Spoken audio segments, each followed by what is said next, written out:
Welcome to Heidelberg, Germany. The south side of the Neckar River blossomed in the Middle Ages into the well-preserved old town of Heidelberg. Strolling along the cobblestoned old bridge Alte Brucke is a great way to get introduced to the town's history and catch a view of its magnificent castle.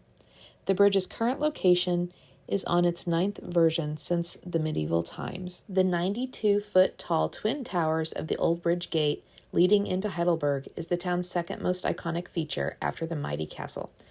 There have been round twin towers above this entrance into town since at least the 1400s, when they were part of Heidelberg's medieval fortifications. Paid tolls were enforced at the gate for any foreigners crossing the bridge until 1878. It is difficult to gauge how many statues the bridge once had. Starting on the north end of the 9-pillar old bridge, there's a large statue of the Roman goddess of wisdom, Minerva. As you take in the views and head south toward Old Town Heidelberg, you see the stone statue of Elector Karl Theodor, who stands above his own coat of arms. The playful bridge monkey statue is one of the most photographed things in Heidelberg. The monkey with his butt pointing in the direction of the mains to let the bishop know he had no jurisdiction in Heidelberg. The early version of the bridge monkey statue also held a mirror, which was important to remind local citizens to have self-reflection as they traveled. Every day you can see lines of tourists waiting to insert their heads into the statue to form a helmet like a monkey mask.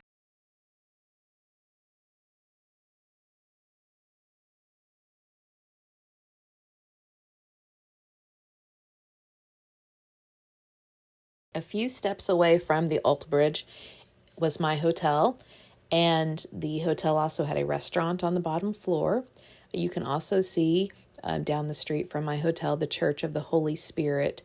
So the hotel was located in a great area for sightseeing and getting to many of the locations that I was interested in observing during my visit. Dominating Market Square on a massive scale, the medieval Church of the Holy Spirit is the largest and most important church in Heidelberg.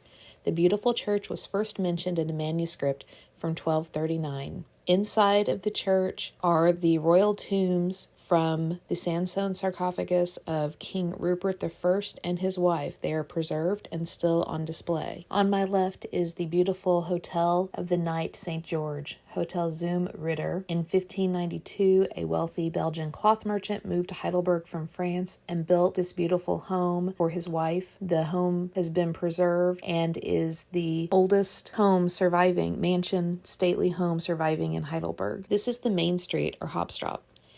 At 1 mile long, the Hauptstraße is the longest pedestrian zone in Germany and filled with shops you'll actually want to visit. There are countless restaurants and cafes adding to the energy of the pedestrian zone. Further down this main street, we find one of the best Christmas stores in Germany at Café Walthert. Based out of Rothenburg, Germany, this is the most iconic Christmas shop in Europe, and it gives you a taste of the Advent markets any time of the year. Back at the hotel for the night, I had their breakfast the next morning in their quaint dining room. I love the decor, both a lot of musical instruments and a lot of photographs of areas that are particular to Heidelberg, and of course the little devil in the corner. The medieval Church of the Holy Spirit dominates the market square, and the market square contains a statue of Hercules. The fountain in the market square was rebuilt with the historic Hercules statue from 1706 to 1709. As early as the 1300s, the bustling market square has been the center of life in Heidelberg's old town. Here is where commerce flourishes, and also this is the site where witches and heretics were burned alive at the stake. The Church of the Holy Spirit is where both Protestants and Catholics shared the worship space until the 1930s. And of course, you cannot miss the dozens of souvenir stands filling the gaps between the buttresses, ringing the outside of the church. Back on the main street, or Hauptstraße, the Conditori Cafe is something that you should not miss. Since 1833, this delicious cafe has been known as the sweetheart of Heidelberg, thanks to its unmatched coffee, cakes, and chocolate. The best thing about the cafe is the peaceful greenhouse-like seating area hidden in the back of the store. The Virgin Mary statue with her gold-gilded crown of 12 stars and divine rays is an excellent piece of art in the Grain Market Square. The Bergbong funicular lift is the best way to get to the Heidelberg Castle. Not only is the cost for riding the lift included for free with your castle ticket, but it turns a very steep 10 to 15 minute hike into an easy glide up the entrance. While the electric lift cabins are very modern and spacious today, the Bergbong funicular has been operating since 1890.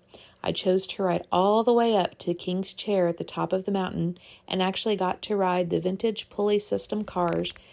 The final 15 to 20 minutes up to the top afforded spectacular views. Heidelberg Castle. The romantic castle towers above Old Town. Not only is Heidelberg Castle one of the most impressive urban castles in all of Europe, it is also one of the most important castles in medieval Germany.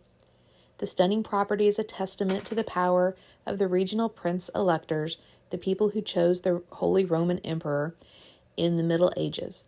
While no one is quite sure how old the Heidelberg Castle is, the fortress was first mentioned in 1214 when the Duke of Bavaria, Louis I, received it as a gift from the Holy Roman Emperor Frederick II. In the age of Romanticism and Historicism of the 1800s, poets and artists like Victor Hugo latched onto the timeless castle ruins and saved them from being leveled. The efforts also saved the mighty castle from being totally rebuilt, and the beautiful decay of the ruined areas was preserved. You can visit all of the outside areas of the castles and the lookouts, fallen towers, and vantage points around the dry moat. As you pass over the former drawbridge into the vast inner courtyard, you're blessed with a visual explosion of red sandstone buildings. The most impressive building is the statue-covered Frederick Hall, whose basement is home to the largest wine barrel in the world, known as the Tun. The enormous wooden vat was constructed in 1751 and could hold 58,000 gallons of wine when it was in use. The castle is also home to the German Museum of Pharmacology, and I visited that as well. While the southeastern corner of Heidelberg Castle was long used for defensive purposes, in 1614 Elector Frederick V began to turn the entire area into a large pleasure garden for his wife Elizabeth Stuart, daughter of the King of England. The uneven ground was leveled in a series of board terraces and a massive Italian-style garden. The outdoor space was the greatest garden in Germany and called the eighth wonder of the world by many writers. The space was filled with statues, grottos, decorative flowers, orange trees, and a menagerie of exotic animals. Today, the terraces of the garden are mostly void of their former statues and flowers, but some elements remain. There is one excellent grotto which has been preserved, as well as a stunning fountain. Almost every area of the gardens has dreamy, elevated views of Heidelberg Castle, but the best area has the views of Heidelberg, Old Town, and the Neckar River Valley. The highest point in Heidelberg is the top of the mountain that the castle is located on, known as King's Chair. From the top, you have unrivaled views of the entire Neckar River Valley and straight across to the Holy Mountain and into the Rhine River lowlands. The journey uses a century-old vintage funicular car on a historic pulley lift system that has been in place on the mountain since 1890. The steady and peaceful climb up the mountain leads to more scenic views the further you take it.